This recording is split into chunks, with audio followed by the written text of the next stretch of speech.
Bismillahirrahmanirrahim. Assalamualaikum. Assalamualaikum warahmatullahi wabarakatuh. Bismillah, alhamdulillah. Alhamdulillahilladzi anzala as-sakinata fi qulubil mu'minin liyazdadu imanan ma'a imanihim. Walillahi junudus samawati wal ard wa kana Allahu 'aliman hakima. Asyhadu an la ilaha illallah wahdahu la syarika lah. Iyyahu na'budu wa iyyahu nasta'in. Wa asyhadu anna Muhammadan 'abduhu wa rasuluh al-ba'uts rahmatan lil 'alamin. Allahumma salli wa sallim wa karrim ala hadha an-nabiy al-karim nabiyyina wa maulana Muhammadin sallallahu alaihi wasallam wa ala alihi wa azwajihi wa dhurriyyatihi wa ali baitihi wa jami' ashabihi ajma'in wa man tabi'ahum bi ihsan yaumiddin. Amma ba'd, fayal hadirun usikum wa iyaya bitaqwallah wa ta'atihi la'allakum tuflihun. Allahumma la sahla illa ma ja'altahu sahla wa anta taj'al hazna idza syi'ta sahla. Amma ba'd. Hadirin Bapak Ibu rahimakumullah, ada sebuah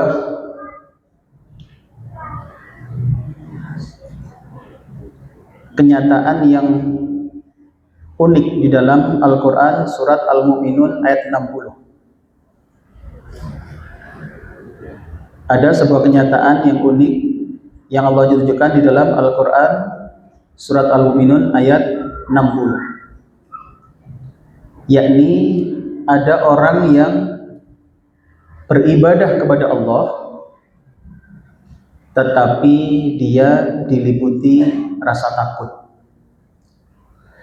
Dia beribadah kepada Allah tapi hatinya diliputi rasa takut. Ini sebuah kenyataan yang unik. Bunda Aisyah radhiyallahu anha pernah menanyakan ini kepada baginda Rasulullah Muhammad sallallahu alaihi wasallam tentang maksud ayat ini. Ini dijelaskan dalam tafsir Ibnu Katsir. Beliau bertanya, "Ya Rasulullah, siapakah orang ini? Siapakah orang yang dimaksud ayat ini?" Yakni dia beribadah kepada Allah tetapi hatinya diliputi rasa takut. Apakah dia seorang yang berbuat maksiat kepada Allah? Mungkin dia minum khamr, mungkinkah dia berzina? Apa kata Rasul? Rasulullah menjawab, bukan. Ini adalah gambaran orang-orang beriman yang dia sudah berusaha maksimal di dalam ibadahnya. Dia sholat dengan baik, dia puasa dengan baik, dia beramal-amal soleh secara maksimal, tetapi dia khawatir amalnya tidak diterima oleh Allah Subhanahu wa ta'ala. Dia khawatir kalau amalnya itu tidak diterima oleh Allah Subhanahu wa ta'ala. Hadirin, ternyata salah satu gambaran ideal seorang mukmin adalah senantiasa khawatir amalnya tidak diterima oleh Allah Subhanahu wa taala. Maka dalam pembahasan kita kali ini, apalagi kita menjelang Ramadan, kita akan coba mengulas tentang ancaman Nabi atas kebanyakan manusia yang beliau dawuh bahwasannya banyak di antara manusia Rubba shaimin laisa lahu min siyamihi illal ju'al atas. Banyak orang-orang puasa yang tidak mendapat apa-apa kecuali lapar dan haus saja. Kita tentu khawatir kita termasuk di dalamnya. Kita khawatir puasa besok ternyata nggak dapat apa-apa. Kita khawatir kalau ternyata Allah nggak menerima puasa kita. Maka tema kita kali ini adalah kita membahas tentang agar Ramadan menjadi penghapus dosa. Hadirin Allah, pembahasan kita kali ini kita akan bagi menjadi 3 bagian. Yang pertama adalah mari kita mengetahui tentang melimpahnya ampunan dalam Ramadan. Melimpahnya ampunan dalam Ramadan. Yang kedua adalah apa yang berpotensi menghalangi kita mendapatkan ampunan ini. Apa yang berpotensi menghalangi kita mendapatkan ampunan Ramadan ini. Yang ketiga, ikhtiar mendapatkan ampunan. Seperti apa yang harus kita lakukan nanti untuk mendapatkan ampunan ini. Hadirin Bapak Ibu rahimakumullah. Sebelum kita masuk kepada bagian tadi, kita berangkat sebuah pertanyaan lagi. Sebenarnya kita ini butuh Ramadan betul sih? Butuh ampunan Allah enggak sih? Sangat butuh ya. Kita butuh Ramadan. Karena apa? Karena kita butuh ampunan. Ada sih orang butuh Ramadan ternyata karena butuh THR, ya. Butuh THR. Kita butuh Ramadan itu apa sih? Kita butuh Ramadan karena kita butuh ampunan. Hadirin, ada beberapa informasi penting yang banyak perlu pirsa terkait butuhnya kita akan ampunan ini. Kenapa butuh ampunan? Ada 3 sebab. Yang pertama adalah kita butuh ampunan karena ternyata dosa itu mengundang kesempitan hidup. Kita butuh ampunan karena dosa-dosa kita itu kalau nggak diampuni Allah, dia mengundang apa? Kesempitan hidup. Nih dalilnya, saya tunjukkan. Al-Quran surat Toha ayat 124. Monggo dipun waos artinya Pak Qasim, Masya Allah. Ini ada di depan Qasim. Monggo. Toha 124. Surat Toha, surat keberapa? Ke-20. Monggo. Jangan Pak.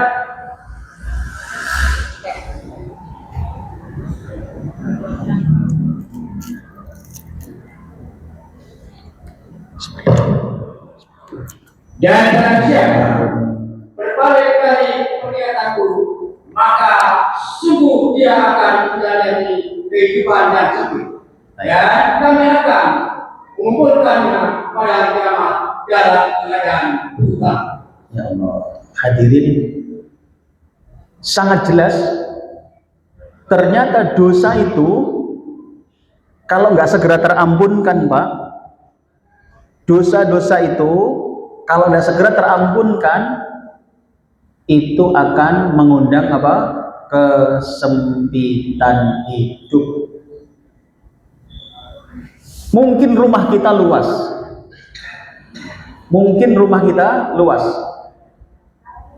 Rumah kita mungkin ukurannya 10 kali 20. Kamar pinten niku. Saya pernah Pak datang ke sebuah rumah, beliau orang yang kaya memang. Rumah itu hanya 5 kamar Pak, hanya 5 kamar. 5 kamar, tapi setiap kamar itu ukurannya 2 kali garasi mobil saya Pak. 2 kali garasi mobil. Bayangkan coba, itu belum lagi ada tambahan-tambahan di kanan kirinya.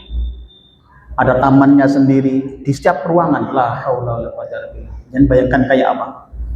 Dan total rumah itu lebar 15, ke belakangnya kurang lebih 25. La haula wala quwwata illa billah. Sayangnya beliau tinggal berdua karena putra-putrinya sudah mencar semua, tinggal sendirian berdua. Jadi beliau berdua sudah semakin sepuh, tidak koper ngopen yang atas itu sudah. Jadi di atas itu, ketika saya nengok ke atas, itu seperti masuk musola, Pak. Musolanya kita itu, Pak ya. Musolanya di kampung kita barangkali. Luasnya berapa kira-kira itu? 5 kali 10 lah gitu. Kayak gitu, Pak. Itu satu kamar. Ya Allah. Saya pikir ini kayak apa? Ternyata dulu beliau memang senang saudara-saudaranya, anak-anak saudaranya itu masuk tinggal di rumah itu, senang beliau. Sekarang sudah semakin sepuh, sudah semontas semua, rumah itu nganggur. Hadiratullah, hidup yang sempit itu, rumahnya mungkin luas, tapi tidak ada rasa. Luas itu tidak menjadikan dia tenang. Mungkin gajinya besar, tapi tidak menemukan ketenangan dengan gaji besar itu. Hidup sempit. Maka hati-hati dengan dosa yang belum terampuni. Kenapa? Karena mengundang kesempitan hidup. Semoga Ramadan besok kita mendapatkan ampunan Allah SWT. Ini kesempatan, Pak. Nanti kita akan lihat seperti apa melimpahnya ampunan Allah di bulan Ramadan. Kita akan lihat nanti. Yang kedua, ini tentang dosa yang gak terampuni, Pak. Itu ternyata apa? Mengundang musibah. Mengundang apa? Musibah. Bapak Ibu rahmatullah, dalam surat Asy-Syura, surat ke-42 ayat 30 sangat jelas Allah dawuh. A'udzu billahi minasyaitonir rajim. Wa ma asabakum min musibatin fabima kasabat aydikum wa ya'fu an katsir. Dan musibah apapun yang menimpamu, kamu adalah karena perbuatan tanganmu sendiri. Dan Allah maafkan banyak dari kesalahan-kesalahanmu.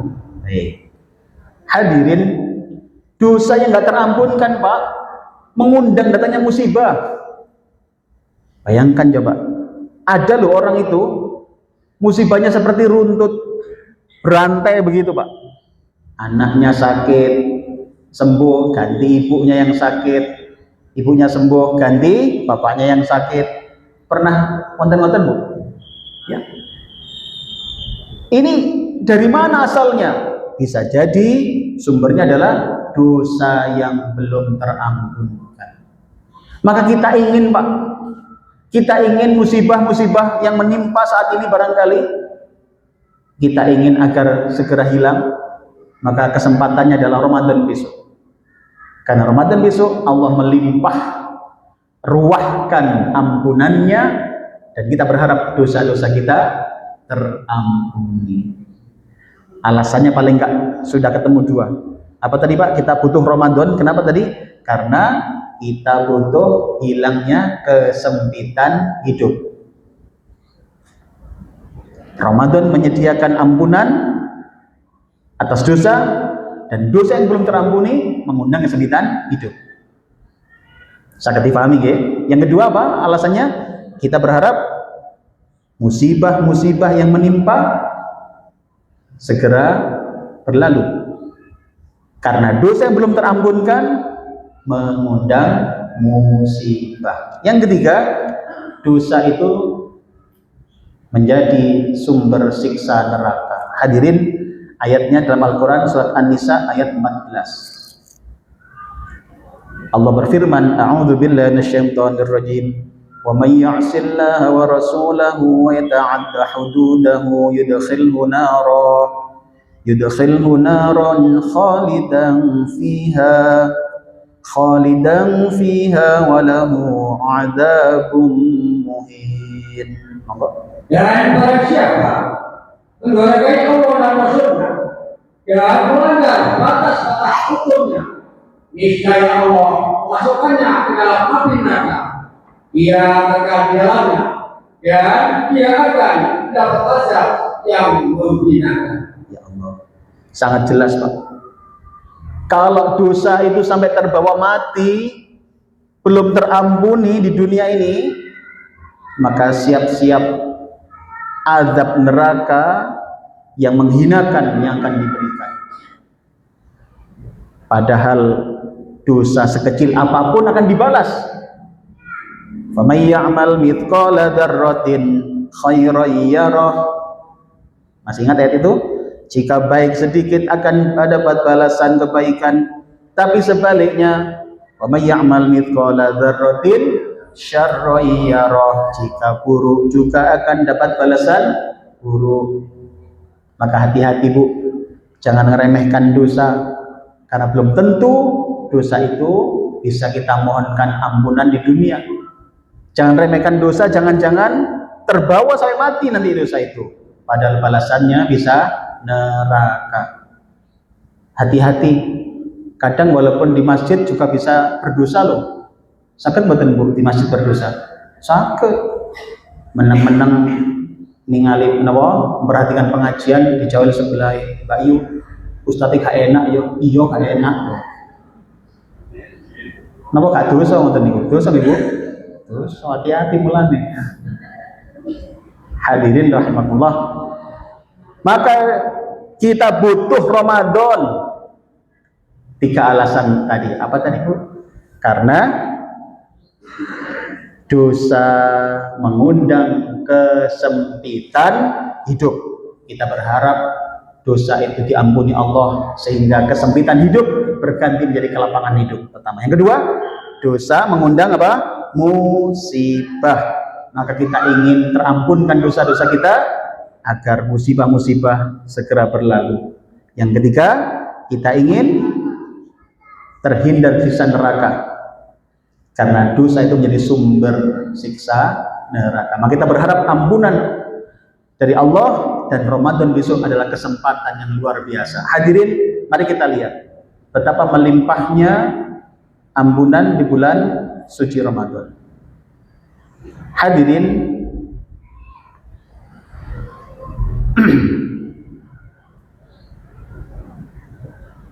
yang pertama,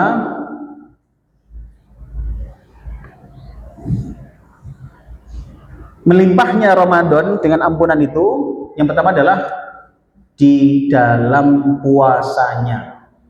Di dalam puasanya. Rasulullah dawuh begini, man shoma ramadhana imanan wa ihtisaban ghufira lahu ma taqaddama min dzambi. Artinya, monggo saya baca saja. Barang siapa yang berpuasa karena iman dan ingin dapatkan pahala, maka diampuni semua dosanya yang telah lewat. Baik, hadirin, jenengan binjang ben puasa itu sesungguhnya puasanya itu jadi sebab ampunan dosa loh. Maka besok Ramadan ini pastikan jangan sampai tidak puasa. Pastikan diri kita jangan sampai tidak puasa. Semoga puasa kita nutut sampai habis nih dan diterima oleh Allah Subhanahu wa taala. Maka usahakan Bu, jangan gampang membatalkan puasa. Jangan gampang batalkan puasa. Sayang loh kalau hilang peluang ampunan. Nggak sayang nih, hanya 30 hari loh Bu. Jangan lewatkan sehari pun. Usahakan dikuat-kuat nih. Loh kan boleh nggak puasa Ustaz kalau bepergian. Bepergian yang model apa? Tindakan sing model dos pundi yang boleh nggak puasa? Tentu ada ketentuannya. Pertama, bepergiannya penting. Memang penting Bu. Ada susulan, misalkan jenengan harus rawuh ke Tulungagung karena ibu kita sakit, misalkan harus berangkat ke sana, susulan penting. Dadak nek ndamel acara urusan gak penting. Kaya poso-poso awan-awan, dadak ndamel acara goes. Ini gak penting belas. Nah, jadi alasan. Koes dari Mojokerto teng Ngoro. Dari Ngoro bablas tengene Sidoarjo. Sidoarjo sampai sepanjang. Pulang ke Mojokerto ngongklok, mah tak ngokel ya mah pegel lah. Niki jenenge jarak. Semerap jarak apa jenengan? Napa jarak niku? Cari masalah, lalar gawe. Maka jaga puasanya Pak, yang nggak penting-penting minggir sudah. Wong susulan pulang ke rumah orang tua kita karena sakit saja, andai masih bisa diundur Pak. Jangan gampang-gampang batalkan puasa. Misalkan, Bu aku yang boleh diperkirakan nyampe sana bisa buka puasa. Misalkan dengan berangkatnya kan 5 jam, tolong aku misalkan lewat jalan darat. Ini namanya darat ya? Bisa udara nggak ya? Bisa. 5 jam dipikir berarti mungkin kalau pengen berangkat dari sini selepas duhur sampai sana bisa buka puasa. Dieman piambek puasanya. Jangan gampang-gampang batalkan puasa, nggak sayang. Ampunan ini hanya 30 hari Bu di puasanya ini. Itu cepat sekali loh, kalau nggak hati-hati nggak terasa tiba-tiba lewat aja nih. Yang kedua, boleh nggak puasa karena sakit. Kan boleh nggak puasa karena sakit kan? Tapi sakit yang model apa yang boleh nggak puasa Pak? Sakit yang kalau dipakai puasa tambah parah, itu boleh nggak puasa Pak? Iya kan? Mas kok mboten puasa Mas? Anu Ustaz, cantengen Ustaz. Oh cantengen ora poso iku lho. Iya. Alasan. Maka harus dipastikan gitu.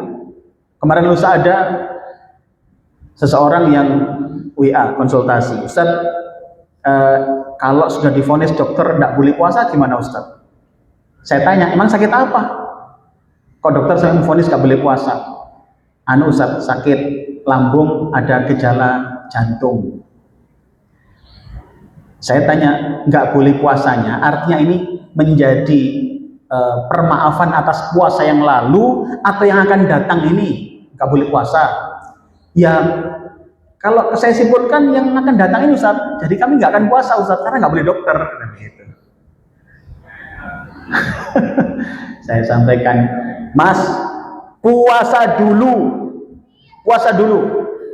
nanti naik pun kebukten bener-bener semaput saya boleh nggak puasa. Kenapa? Jangan-jangan beberapa hari ini Allah sudah memperbaiki organ sampean, memperbaiki sakit sampean, sudah kuat. Nanti masuk Ramadan buat puasa dulu. Kalau benar-benar nggak mampu, baru jangan boleh tidak puasa. Kenapa? Jangan sampai kemudian periksa ke dokter, dokternya tanya, gak usah puasa Mas. Wah, nang buri tepuk tangan, cocok dokter ini. Padahal kan mungkin beberapa hari sudah diobati, gitu kan? Mungkin sudah berbaikan. Hadirin rahimakumullah, maka ampunan Allah diberikan di dalam puasanya. Maka jangan sampai enggak puasa. Dijaga Bu, saestu dijaga. Anak-anak kita juga begitu, jaga puasanya Bu. Hadirin, bahkan seandainya perlu minum obat dengan biar kuat puasanya, boleh loh, minum obat itu biar tambah kuat puasanya boleh, asalkan minum obatnya sebelum subuh.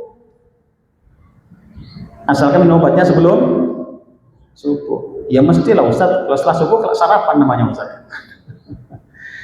Boleh, jangan khawatir kemudian wah ini mengurangi fadilah, enggak. Mungkin tidak mampu puasa karena ada sedikit mah, minum aja obat anti mah, nggak apa-apa kok.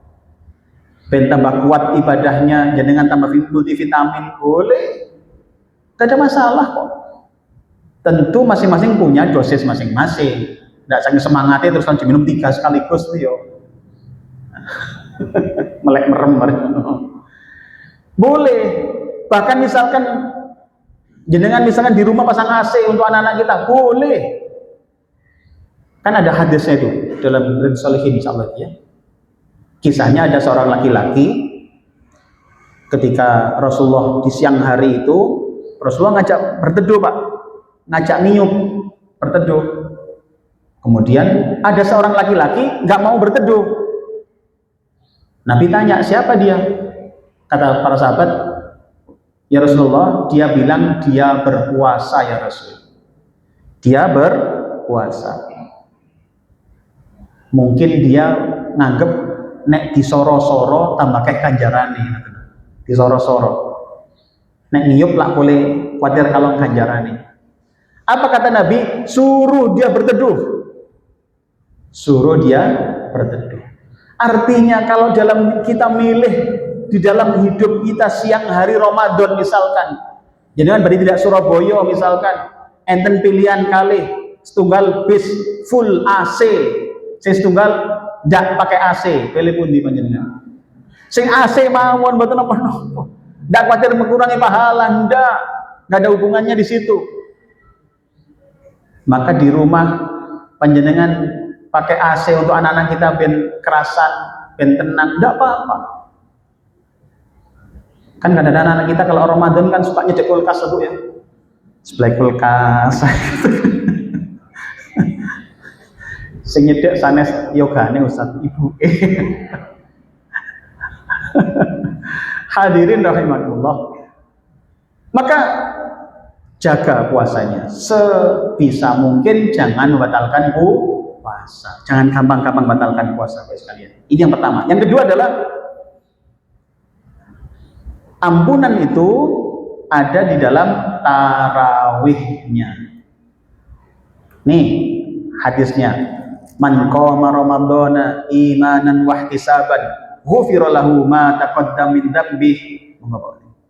Barang siapa melaksanakan sholat malam pada bulan Ramadan karena iman dan ingin mendapatkan pahala, maka dia diampuni semua dosanya yang telah lewat. Baik. Ini dalam hadis sahih riwayat Bukhari dan Muslim Pak. Itu nomor-nomornya saya tunjukkan di situ. Nomor hadisnya ada di situ. Penyan serat boleh mangke di dalam dicek-cek malih, dibuka lagi Qur'annya, tafsirnya, hadisnya, ngoten nggih. Nek koper nggih. Kadang kak koper ya. Jenengan nulis ngeten iki teng dalam diwaos ta mboten? Oh, alah bodoh. Tapi lumayan buat nulis ya, alhamdulillah. Baik, hadirin rahimakumullah. Ternyata qiyam Ramadan, tarawih yang kita lakukan Pak, Ibu sekalian, itu berpotensi menjadi sebab ampunan dosa. Maka jangan sampai enggak tarawih pun hanya 30 hari Bu, benjang ben pun sampai enggak tarawih. Pokoknya apapun sibuknya, model apapun kepentingannya, pokoknya harus tarawih. Kenapa? Karena ampunannya ada di sana. Sesibuk apapun. Loh Ustaz, nek terus enten undangan buka bersama ya napa Ustaz? Mboten napa-napa, sing penting tarawihnya pun kecekel dhisik. Engko dari situ ke sana. Langsung pun di setting punan. Engko dari situ sampai jam sekian terus ke sana. Kenapa? Jangan sampai kehilangan momentum tarawih. Hadirin rahimakumullah. Loh Ustaz, ini apa ada hubungan tarawih yang banyak apa yang setengah banyak? Nggak ada hubungannya. Pokoknya dengan jalankan sholat tarawih dengan imanan wahtisaban, benar-benar karena Allah, mengharap pahala dari Allah, insya Allah dapat. Tidak ada ketentuan harus sekian boten. Pontah pokoknya dengan jok sampai boten tarawih. Sing 11 monggo, sing 23 monggo, sing 36 gak apa-apa. Sing salah sinten? Sing gak sing gak poso. Gak poso gak tarawih pisan ya Allah. Hadirin, maka Ramadan besok peluang ampunannya yang kedua dari mana? Di tarawihnya. Jadi jangan sampai enggak puasa, jangan sampai enggak tarawih. Anak-anak kita diajarkan harus tarawih nak sampai selesai nak. Peluangnya di sini nak. Ampunan Allah itu di sini, nak. Jangan sampai nggak tarawih, nak. Hadirin rahmatullah. Tentu kualitas sholat itu sangat berpengaruh. Kualitas sholat, masih ingat ada berapa, Bu? Kualitas sholat ada 3. Apa? Daimun, yuhafidun, khosyi'un. Masih ingat ya? Kalau masih ingat, berarti ciri khasnya ikut ngaji Kamis pagi. 3 kualitas sholat, Pak, Ibu sekalian. Yang sering kita terlewat itu yang yuhafidun dan khosyi'un. Kalau daimun itu sholatnya terus, nggak bolong-bolong. Kita sudah alhamdulillah nggak bolong-bolong, tapi yuhafidunnya, apa yuhafidun itu? Terjaga kualitas detailnya. Apa itu? Ketepatan waktunya, kebersihan badan, pakaian, tempatnya, kesuciannya. Kemudian apa? Rukun-rukunnya. Itu masuk kategori yuhafidun. Maka kalau sholat itu waktunya nggak tepat, itu menjadi berkurang kualitasnya. Ada loh orang itu daimun tapi nggak yuhafidun. Sholat terus sih, tapi telat terus. Enten ya. Sholat terus sih, tapi telat terus. Sholat, ya, iya. Makanya harus hati-hati. Yuhafidun, ketepatan waktunya, terus kebersihan badannya, kebersihan pakaiannya, tempatnya. Hadirin, kadang kita di rumah, sholat di rumah misalkan, itu kan kadang-kadang campur aduk sembarang kan gitu. Musola kita kadang itu musola, tapi ada di atasnya ada pogo, semara pogo ya. No pogo nih. Ya tempatnya barang-barang itu, Pak, ya. Kadang sholat baru baca at-tahiyyatu, glodak, logur. Ada cicak jatuh, ada coro jatuh, astagfirullah. Sudah, mending di masjid saja, Pak. Berkualitas sholatnya. Ada lagi yang termasuk kurang kualitas adalah ketika tidak khusyuk. Jadi ada daimun, yuhafidun, ada khosyi'un. Ini pernah kita bahas sendiri tentang 3 kualitas sholat.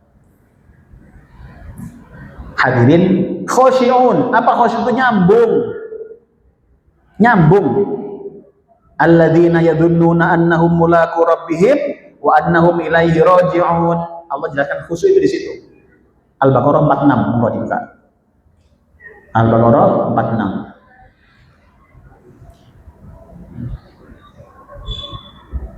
Yaitu mereka yakin bahwa mereka akan menuju Tuhannya dan bahwa mereka akan kembali kepada. Baik, hadirin, orang yang khusyuk itu, orang yang sholatnya berkualitas itu sholat yang khusyuk. Yang khusyuk itu kayak apa? Nyambung. Seakan-akan dia bertemu Allah. Anta'budallah ka'annaka tarah, seperti engkau benar-benar melihat Allah, bertemu langsung dengan Allah. Hadirin rahimakumullah, saya sering mengasih contoh terkait masalah khusyuk ini. Itu gambaran kasarnya seperti begini, Pak Ibu sekalian. Jenengan bayangkan ada seorang laki-laki menerima telepon 2 kali, ya kan? Saya sering kasih contoh ini. Terima telepon 2 kali, Pak. Telepon pertama itu diterima sambil ogah-ogahan, Pak. Nerima ogah-ogahan sambil ngeletak gitu. Jawabnya juga ogah-ogahan. Lapo, gak usah, gak ono iwake, udan-udan. Muni ngoten deh. Telepon kedua berdering, dilihat layarnya, langsung dia duduk, Pak. Yang semula ngeletak, lenggah langsung, sikap sempurna. Langsung jawab, "Nggih, siap, wonten dawuh, siap, wonten dawuh." Dia muni ngoten. Menurut panjenengan, telepon pertama dan kedua dari orang yang sama atau beda? Beda. Dari mana jenengan tahu? Wong kakrungu suarane panjenengan. Dari responnya. Betul. Telepon pertama kira-kira saking sinten? Saking bojone, jeneng pasar dia. udan-udan karena iwak ini gede. Kemungkinan kedua dari mana? Dari koncone ngajak mancing gitu.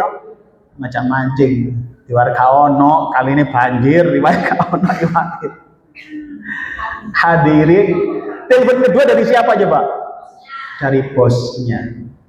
Mungkin dari wali kota ya telepon. Hadirin, kita tidak tahu siapa di ujung telepon, tapi kita bisa paham dari responnya. Sekarang permisalannya dibalik, misalkan jenengan tanya ke si orang ini, Mas, sama nang telepon teko sopo sing kaitan. Terus dia jawab, telepon teko bosku, dia bilang gitu. Yang percaya mboten? Gak percaya, teko bosku kok model ngono. Maka bayangkan Pak, permisalan ini untuk sholat kita, untuk ibadah sholat kita. Bayangkan untuk sholat kita, ada dua model sholat taraweh Pak, ini ceritanya Pak. Yang pertama tenang sholatnya, Bismillahirrahmanirrahim, tenang gitu. Fatihahnya tenang, rukuknya tenang, sujudnya tenang. Yang satu kecepatan suara Pak, wes. Kira-kira kalau dua-duanya ngaku sedang nyambung dengan Allah, ngaku sedang benar-benar kontak dengan Allah, munajat dengan Allah, kira-kira jangan percaya sing pundi, kaitan apa kali? Gak bahaya tak? Maka disinilah Pak penting, maka berkualitaslah sholatnya. Kenapa? Karena tarawihnya adalah sumber apa namanya tadi, menjadi sebab ampunan Allah. Yang kedua, adzan dulu. Betul, adzan dulu betul. Baik. Mau kalau adzan dulu. Kita tutup dulu. Alhamdulillah rabbil alamin. Silakan kalau adzan dulu. Baik, kita lanjutkan oleh sekalian. Yang ketiga, ampunan ketika Ramadan itu ada di dalam sedekahnya. Ada dalam sedekahnya. Rasulullah menjelaskan ini dalam hadis sahih riwayat Tirmidzi nomor hadis 2541 dan riwayat Ahmad nomor 21116. Monggo. Maka aku tunjukkan kepadamu pintu-pintu kebaikan. Puasa adalah perisai. Bersedekah itu menghapus kesalahan sebagaimana air memadamkan api. Sedekah seseorang di kegelapan malam. Baik. Hadirin, Rasulullah dawuh di sini bahwasannya was-shadaqatu tudfi'ul khati'ah kama yudfi'ul ma'un nar. Air sedekah itu menghapuskan dosa laksana air memadamkan api. Laksana air memadamkan api. Kalau air disiramnya tenggene api, kira-kira api ini mati banget. Jawaban ini tergantung api ini Ustaz. Ini api ini kok wedi nggak mati-mati. Tentu harus seimbang memang.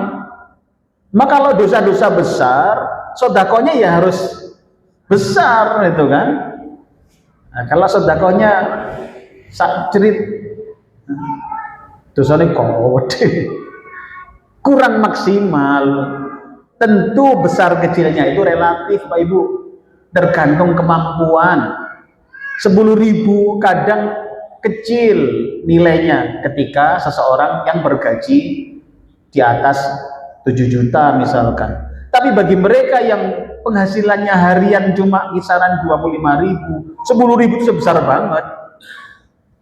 Maka memang tidak besar kecil angka, tapi bagaimana itu benar-benar maksimal kita laksanakan secara maksimal dalam bersedekah. Hadirin Allah, maka ini peluangnya. Maka tadi mulai kita dapat 3 tadi, apa Bu? Jangan sampai hendak puasa, terus jangan sampai hendak tarawih, yang ketiga jangan sampai hendak bersedekah. Setiap hari usahakan Pak, ini hanya 30 hari loh kemungkinannya, maka tidak bisa tidak pastikan jangan sampai puasanya terlewat, tarawihnya jangan sampai terlewat, benar Pak? Jangan sampai sedekahnya terlewat. Hadirin Allah, ada lagi tambahan yaitu ketika Lailatul Qadar. Rasulullah juga dawuh, man qama Lailatul Qadri imanan wa ihtisaban ghufir lahu ma taqaddama min dzambih. Seseorang yang menjumpai Lailatul Qadar kemudian dia sholat di dalamnya, maka dia berpotensi untuk terampunkan dosa-dosanya. Hadirin, saya tambahkan lagi lebih ini. Yang kelima adalah zakat fitri. Ini mungkin singkat-singkat. Zakat fitri itu mensucikan jiwa, Pak. Rasulullah menyebutkan begini. Hadisnya, boleh dibaca Pak Qasim? Dari Ibnu Abbas bahwa Rasulullah SAW mewajibkan sallallahu alaihi wasallam mewajibkan zakat fitri sebagaimana mensuci orang yang berpuasa dari perbuatan yang menggugurkan para puasa serta dari perbuatan atau ucapan jorok, juga sebagai makanan bagi orang miskin. Hadirin, zakat fitrinya pastikan juga itu menyempurnakan biar semakin bersih. Jadi ada 5 komponen ini. Ramadan besok jangan lewat pokoknya. Yang terutama 3 tadi, yang depan tadi, apa Bu? Jangan sampai enggak puasa, jangan sampai enggak tarawih, jangan sampai enggak sedekah. Oke? Tambahkan apa tadi? Lailatul Qadar kita tetap nginceng, gitu kan? Yang terakhir apa? Zakat fitrah. Hadirin, khawatirlah kita dengan nasihat dari salafus saleh begini. Dari salafus saleh itu para ulama jauh begini, malam yughfar lahu fi Ramadan falay yughfar lahu fi ma siwah. Barang siapa yang tidak diampuni dosa-dosanya ketika Ramadan, maka alamat dia susah mendapatkan ampunan di luar Ramadan. Kok bisa begitu? Ramadan ini sudah brol-brolan sudah. Kalau yang Ramadan yang brol-brolan aja nggak dapat, mana lagi ketika bicara yang hari normal, harian yang lain. Maka khawatirlah besok Ramadan ini terlepas dari genggaman, Pak. Pastikan 3 tadi minimal. Jangan sampai nggak puasa, jangan sampai nggak tarawih, jangan sampai nggak sedekah. Puasanya bikin berkualitas. Tambahi dengan zikirnya, tambahi dengan apa? Baca Qur'annya yang banyak. Itu tambahan-tambahan, Pak, kita bagus. Ya. Kemudian yang apa? Ditambahkan tarawihnya. Cari tarawih yang memang benar-benar tenang, khusyuk, berkualitas juga. Kemudian apa? Tambahkan sedekahnya. Sedekah yang berkualitas ya, dengan kemampuan yang maksimal. Sehingga semoga Allah memaafkan dosa-dosa kita. Hadirin, apa yang menghalangi? Tadi bagian terakhir, yang bisa menghalangi ini terjadi, Bapak sekalian, kita sudah berusaha tadi ya, jangan sampai nggak puasa, jangan itu, tapi harus khawatir, masih ada yang bisa menghalangi, Pak. Apa yang bisa menghalangi? Yang pertama adalah belum tobat dari dosa. Belum tobat dari dosa. Ini berpotensi menghalangi ampunan tadi. Nih, Nabi dawuh begini nih, dalam hadis riwayat Muslim nomor hadis 344. Monggo, Pak. Sholat 5 waktu dan sholat Jumat ke Jumat berikutnya dan Ramadan ke Ramadan berikutnya adalah menghapus untuk dosa antara keduanya apabila dia menjauhi dosa besar. Baik. Ramadan akan berfungsi menghapuskan dosa. Kita tadi kan berharap ampunan dosa. Ini akan berfungsi, Pak. Ramadannya berfungsi menghapuskan dosa, Ibu. Tapi kapan? Jika kita sudah bertobat dari dosa-dosa besar. Maka ini ada waktu masih ada ini, semalam ini perbanyak tobat, Pak, banyak istighfar. Tobat dari dosa besar. Dosa besar yang mana? Kesyirikan.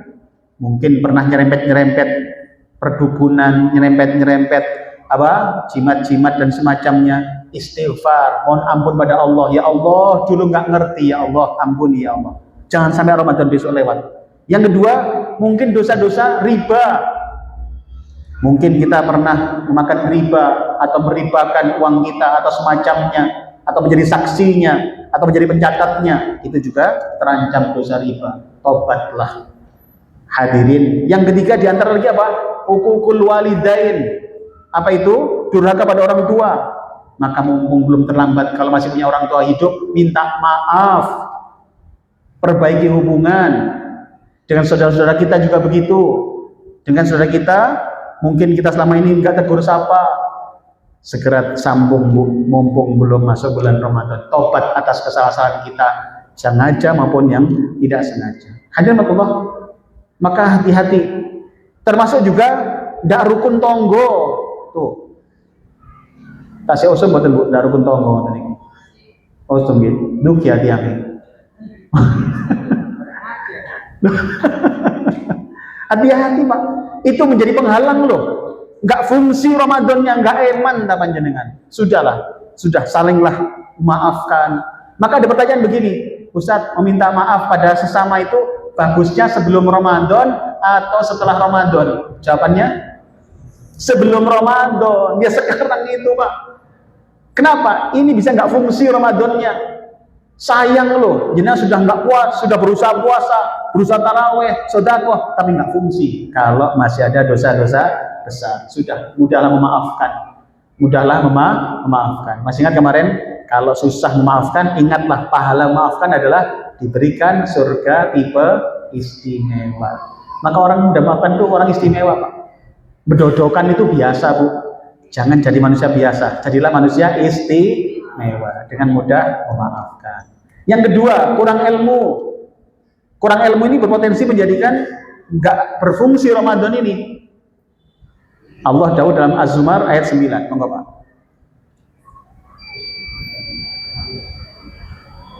Ini aja, langsung baca aja Pak. Baca aja. Apa? Baca aja, nggak kelihatan. Ini. Kadang-kadang adakah sama orang-orang yang mengetahui dengan orang yang tidak tahu? Sesungguhnya hanya orang-orang yang beragama yang dapat menerima pelajaran. Hadirin, butuh ilmu. Jenengan urusan yang paling sederhana saja butuh ilmu. Apa urusan paling kecil? Sederhana, misalkan ibu-ibu goreng peyek, ya kan? Itu sederhana banget kan? Butuh ilmu buatan. Butuh. Goreng peyek mau nih, gak ngerti ilmu nih, gak jadi peyek ya. Goreng peyek, kita nunggai kanji.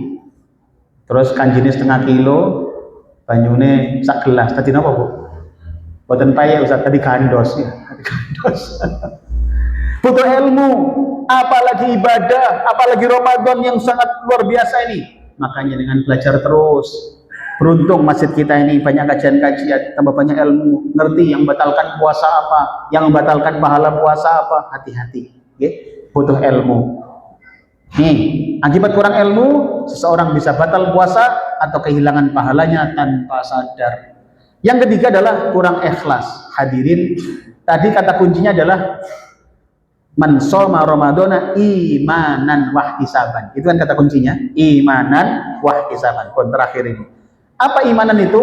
Yakni adalah menjalankan puasa karena meyakini ini adalah perintah Allah dan yakin dengan janji Allah. Ini Pak, tanamkan diri kita Pak. Besok puasa itu adalah karena Allah.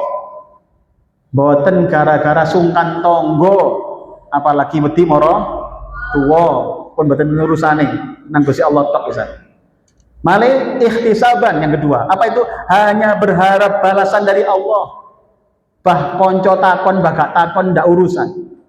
Boten urusane takon-takon sampe gak takon aku lho poso, gak takon. Terus gak urusan pun. Fokus saja sudah. Ini berharap pahala dari Allah saja. Kenapa? Karena kalau tidak ini, kunci ini nggak kepegang, lewat Pak. Karena syaratnya imanan wahtisaban. Hadir makullah, maka hati-hati dengan ini semua. Kesimpulannya, yang pertama, Ramadan adalah bulan penuh ampunan. Tadi sudah kita bahas. Di mana saja ampunannya Bu? Di Ramadan, di puasanya, gitu kan? Terus di tarawihnya, di sodakohnya, paling tidak 3 ini. Maka Ramadan besok jangan sampai enggak puasa, jangan sampai enggak taraweh, jangan sampai enggak sodakoh. Kedua, kemudian adalah kerugian terbesar adalah ketika keluar dari Ramadan tanpa mendapatkan ampunan. Sangat rugi Pak. Bahkan tadi ungkapan dari salafus soleh, kalau seseorang tidak mendapat ampunan di bulan Ramadan, maka dikhawatirkan dia tidak mendapat ampunan di luar Ramadan. Yang terakhir, siapkan diri dengan taubat, ilmu, fisik yang kita jaga, dana karena kita butuh sedekah di Ramadan, dan prioritaslah dalam kegiatan. Jangan gampang batalkan puasanya, jangan gampang meninggalkan tarawihnya, jangan remehkan sedekahnya. Semoga manfaat. Akhirnya selamat menjelang bulan Ramadan yang penuh ampunan. Marhaban ya Ramadan. Rabbana atina fid dunya hasanah wa fil akhirati hasanah wa qina adzabannar. Wa sallallahu ala Muhammad walhamdulillahi rabbil alamin. Demikian kajian hari ini. Semoga Allah memberikan kita manfaat ilmunya, dan kemudian Allah menguatkan kita ketemu Ramadan besok bisa tuntas sampai akhir Ramadan, tuntas semua kewajiban-kewajibannya, tuntas semua sunnah-sunnahnya, dan diterima oleh Allah Subhanahu wa taala ibadah kita. Aku qouli hadza fa astaghfirukum subhanallahi wa bihamdika asyhadu an la ilaha illa anta astaghfiruka wa atubu ilaik. Assalamualaikum warahmatullahi wabarakatuh.